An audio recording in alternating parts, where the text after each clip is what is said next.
来看宜兰县有15个传统的粪扫场甲坑台场，也毋过哦，即马只剩3个会当继续收粪扫，其他全部拢会休困，所以四界拢是草啊、网虫嘛袂少，真垃圾。都有民众呼吁讲，政府就应该赶紧来处理这粪扫场的问题。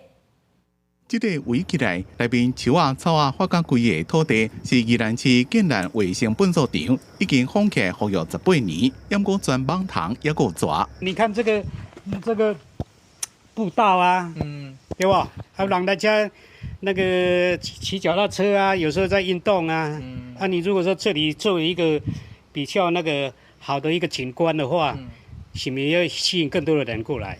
另外，伫金鹿街嘅粪扫场已经封起来服务22年啊，伫宜兰市公所整治了后，变做环保公园，暂时解决问题，不过第二下骹嘅粪扫要安怎处理？就是这样，以前是垃圾掩埋场啊，就是需要这样整理。需要，当然需要，就是环境嘛。当然是这里环境越弄越好，这样是最好的。了解了。宜兰县目前符合各几个粪扫场，加上传统的粪扫场，总共15座，即拿3500个顶3座粪扫场，也搁伫咧营运，其他拢已经封起来伫咧服务。地方政府会当轻度粪扫，加土地活化，因为跟那建南粪扫场活化经费就要6亿。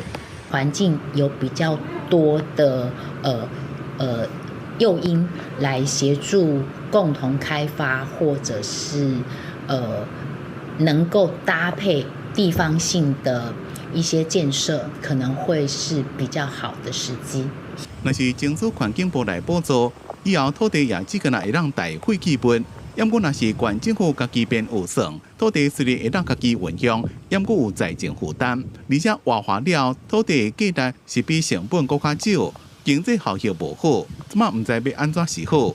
县政府讲，以后会评估是毋是让搭配地方性的建设，或者是有诱因引入民间的投资做回来活化。记者综合报道。